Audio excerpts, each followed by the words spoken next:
अब हमारी उम्र हो गई कि अवार्ड की कोई मायने नहीं रखता। अब तो ज़िंदगी में वो सेमी कोलन हो जाता है अपने करियर के सेंटेंस।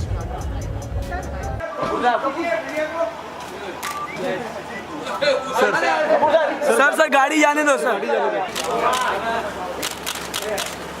Thank you sir.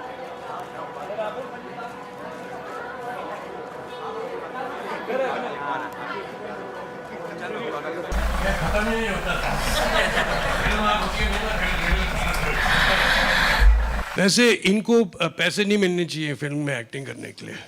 कोई एक्टिंग तो करते ही नहीं है, ये इतने नेचुरल हैं, ये इतने Ageism. He did Piku, he did Pink. They were all senior citizens. He played that character in those films. How can you say films are not being made on that?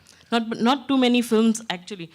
Well, there are not too many Yeah, correct. people But like Amitabh also- Bachchan also in the industry. ऐसा है कि ये ऐसे मौके पे जब आते हैं तो फिल्म के बारे में बोलना पड़ता है, तो अगर मैं बैठा होता वहाँ तो बड़ा बोरिंग सा लगता है। सब एक जैसे ही बोलते रहेंगे, वही कहानी बताते रहेंगे। सर सबसे पहला सवाल आपसे जानना चाहेंगे कि फिल्म फेस्टिवल्स। पहले तो मैं आपको सब आगाह कर दूं कि इस प्रेस कॉन्फ्रेंस में हम सिर्फ बात करेंगे तो काम की बात करेंगे। कोई उल्टे सीधे सवाल जिसने कहीं पूछे तो आप जानते हैं मैं कैसा हूं। जी सर। Thank you. मैं पहले आपको जरा बता दूं, so please refrain from doing anything that I will not appreciate. Thank you. Not with the award, sir, please. Not with the award. Why? एक तो मुश्किल से जीता है, उसको बोलते नॉट द अवार्ड। नहीं भाई, एक why would not with the award? नहीं बताओ ना। मैं It's okay, sir.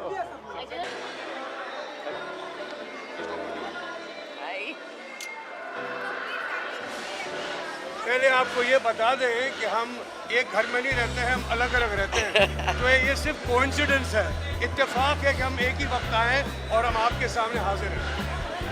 मैं देखिए, स्टाइल का मतलब सिर्फ कपड़ों से नहीं माना जाता। मैं समझता हूँ स्टाइल क्या अंदाज़ होता है ना, किस अंदाज में आप बात करते हो, किस अंदाज से आप चलते हो। अब देखिए, पुराने ज़माने में हमारे जो अपने फादर के ज़माने जो एक्टर्स थे, दिलीप साहब का एक स्टाइल था, राज कपूर साहब का एक स्टाइल था, देवानंद साहब का एक स्टाइल था, वो एक अंदाज था। तो वो भी तो स्टाइल है। कपड़ों से सिर्फ स्टाइल नहीं होता, अपने आप को जैसे आप प्रोजेक्ट करते हैं वो एक स्टाइल होता है। तो मेरा मानना ये है, ऋषि कपूर का अंदाज और किसी और का अंदाज नहीं। Thank you. हम दोनों को इस अवार्ड के लायक सोचा। थैंक यू वो इसलिए क्योंकि इस उम्र में आके हमको as a what timeless couple award मिल रहा है, बहुत खुशी की बात है। So thank you Hindustan time, thank you viewers and thank you everybody. Thank you. वही मेरे वर्ड्स वही होंगे ना, थोड़ी अलग थोड़ी होंगे।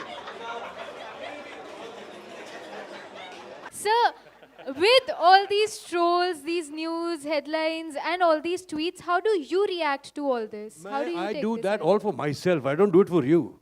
मैं अपने लिए करता हूँ। मेरा एक ओपिनियन होता है, मेरा एक देखने का नज़रिया होता है, और मैं वो लिखता हूँ।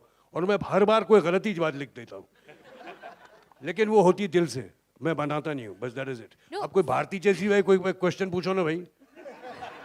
No, of She'll course, answer we you. really enjoy your tweets. It's just that how do you take all of this happening? I take it with a pinch of salt. ये चीज़ें you must not take it serious to heart. ये ठीक है, मज़े की बातें हैं। You know it's a platform to express your vision, your own thoughts. ठीक है, मैं ऐसे ही करता हूँ मैं। You're not supposed to take it very seriously. તમારી ઋષિજી સાથે ગઠબંધન સરકાર છે ને આપ आप लौट चले में आप अमेरिकन पुलिस वाले बने थे, आप लौट चले में, और इसमें भी आप ऋषि जी के साथ काम कर रहे हैं। मंटो में भी आप दोनों साथ में काम कर रहे हैं, कुछ बताएंगे क्या है? बीजेपी से अलायंस है कुछ आपका ऋषि जी का? जब ये पिक्चर शुरू की तब मैं बीजेपी में था नहीं, मेरे मन में बीजेपी थी, मैं बीजेपी में नहीं था। ऐसी कोई बात नहीं। I really admire his craft, क्योंकि अब कोई भी पिक्चर उठा के देख लीजिए उस वक्त की, मैं कहूँगा कि सबसे नेचुरल एक्टर ऋषि जी थे उस वक्त के। अब कोई भी पिक्चर उठाइए, दामिनी हो या कोई भी पिक्चर उठा के देख लीजिए आप, तो we used to really admire कि उस टाइम के अंदर भी जब उस किस्म के एक्टर थे, उनमें ऋषि जी एक एक्टर है, तो एक और फिर उनके साथ मौका मिला काम करने का आप लौट चले में, तभी भी बहुत मज़ा आया। आर के बैनर में काम करने का एक अपना गौरव होता है, तो मुझे मिला, उसके लिए भी मैं खुश नसीब हूँ। और फिर जब ये आई बात कि ऋषि जी ये मतलब डेफिनेटली करेंगे, एक तो क्या होता है कि उम्र में एक मकाम ऐसा आता है कि आपकी जर्नी भी अच्छी होनी चाहिए, अच्छे लोगों के साथ काम करो, उसका मज़ा कुछ और होता है। तो ये अहम पॉइंट है।